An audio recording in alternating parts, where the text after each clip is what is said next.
সমুদ্র আপনার ধারণার চেয়েও বেশি গভীর। আপনি হয়তো অনেক উঁচু পাহাড় দেখেছেন বা অনেক উঁচু বিল্ডিংয়েও চড়েছেন। উঁচু পাহাড় বা বিল্ডিং এর আনুমানিক উচ্চতা কত হতে পারে সে সম্পর্কে একটা ধারণা আপনি হয়তো সহজেই করতে পারেন, কিন্তু একটা সমুদ্র দেখে এর গভীরতা কত হতে পারে তা কি আপনি আন্দাজ করতে পারেন? উচ্চতা সম্পর্কে হয়তো আপনার ধারণা আছে, কিন্তু গভীরতা সম্পর্কে আপনার ধারণা কতটুকু? তবে জেনে রাখুন, আপনার ধারণা থেকেও অনেক বেশি গভীর হয় একটি সমুদ্র। পৃথিবীতে যত পাহাড়, পর্বত, উঁচু বন, সমতল ভূমি ও দ্বীপপুঞ্জ রয়েছে, সবগুলো দিয়ে যদি সমুদ্রকে ভরাট করার চেষ্টা করা হয়, তবুও তার এক ভাগও সম্ভব হবে না।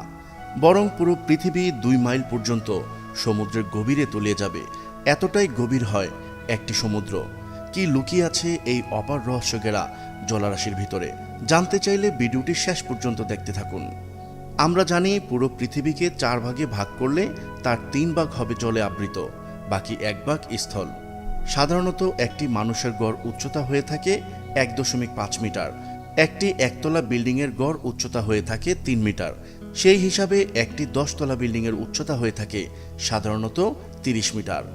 যারা স্কুবা ডাইভিং করে তারা সর্বোচ্চ সমুদ্রের 40 মিটার গভীরে, অর্থাৎ 15তলা বিল্ডিংয়ের উঁচুতে যাবার অনুমতি পায়। তাহলে প্রশ্ন থেকে যায়, এর চেয়ে গভীরে যাওয়া কি সম্ভব নয়? আপনাদের নিরাশ করব না, নিয়ে যাব ধাপে ধাপে অনেক গভীরে। চলুন এবার ঘুরে আসি গভীর সমুদ্র থেকে। সমুদ্রের সবচেয়ে গভীরতম স্থান মারিয়ানা ট্রেঞ্চ, যেটি মারিয়ানা আইল্যান্ডের পাশে অবস্থিত। সমুদ্রের সবচেয়ে গভীরতম এই স্থান ভি আকৃতির। জায়গাটি এতটাই গভীর যার ভিতর দিয়ে অনায়াসে এভারেস্ট পর্বত শৃঙ্গকে প্রবেশ করানো যাবে। জায়গাটি 1500 মিটার লম্বা এবং এর গভীরতা প্রায় 11,000 মিটার। তবে গভীরতার সঠিক পরিমাপ আদৌ হয়েছে কিনা সেটা নিয়ে স্বয়ং বিজ্ঞানীরা সন্দেহ পোষণ করছেন। একটি সমুদ্রের গভীরতা সর্বোচ্চ 11,000 থেকে 15,000 মিটার পর্যন্ত হতে পারে। সাগরের 300 ফুট নিচে গেলে দেখা যাবে নীলতিমি। সাগরের 700 ফুট নিচে সাবমেরিনগুলো চলাচল করে। বিশ্বের সর্বপ্রথম 700 ফুট নিচে সাবমেরিন স্থাপন করে যুক্তরাষ্ট্র। সাগরের 831 ফুট নিচে এত বেশি চাপ থাকে যে মানুষের ফুসফুস চূর্ণ বিচূর্ণ করে দিতে পারে। 831 ফুট নিচে যদি কেউ যেতে চায়, তাহলে তাকে এমন কোনো পদ্ধতি আবিষ্কার করতে হবে যাতে করে সেই গভীরতায় নিজের অস্তিত্ব টিকিয়ে রাখতে পারে। নীলতিমি তার খাবার সংগ্রহ করতে 600 মিটার পর্যন্ত গভীরে চলে যায়। বিজ্ঞানীরা বলেছেন, সমুদ্রের 2400 ফুট নিচে যে সাবমেরিনগুলো রয়েছে সেগুলোর গঠনগত ক্ষতি হতে পারে যদি আরও বেশি নিচে সেগুলো নামানো হয়। বিজ্ঞানীরা সতর্ক করে দিয়ে বলেছেন, এর নিচে সাবমেরিন নামানো সম্ভব নয়। সমুদ্রের 2722 ফুট নিচে, যার মধ্য দিয়ে বিশ্বের সবচেয়ে বড় নির্মাণ বুর্জ খলিফা অনায়াসে প্রবেশ করানো যাবে।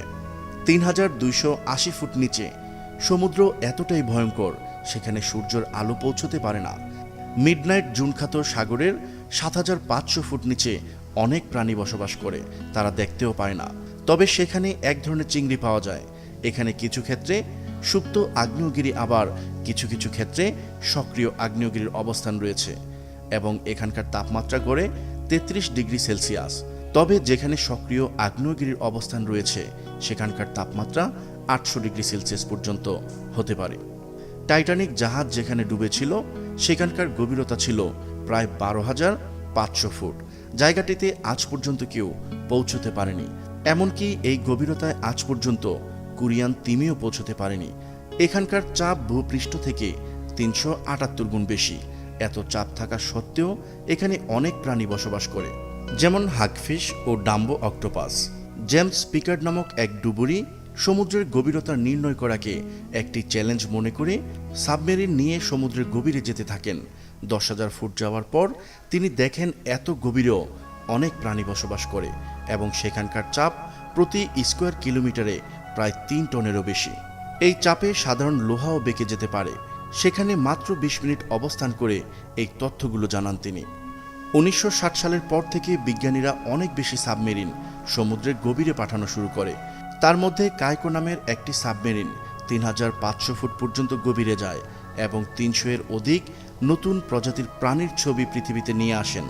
বিজ্ঞানীরা নিশ্চিত করে বলেন, পৃথিবী যেহেতু গোলাকার, সে হিসাবে নিশ্চিতভাবে সমুদ্রের একটি নির্দিষ্ট গভীরতা রয়েছে এবং তারা আরও বলেন সমুদ্রের ভিতরে রয়েছে পৃথিবীর মতো সমতল ভূমি, গভীর খাত এবং কিছু জায়গায় রয়েছে পাহাড় ও পর্বত।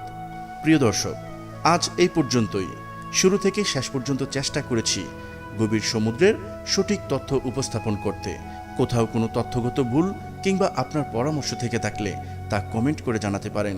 নিশ্চয়ই আবারও দেখা হবে নতুন কোনো বিষয় নিয়ে। ততদিন পর্যন্ত ভালো থাকুন, সুস্থ থাকুন।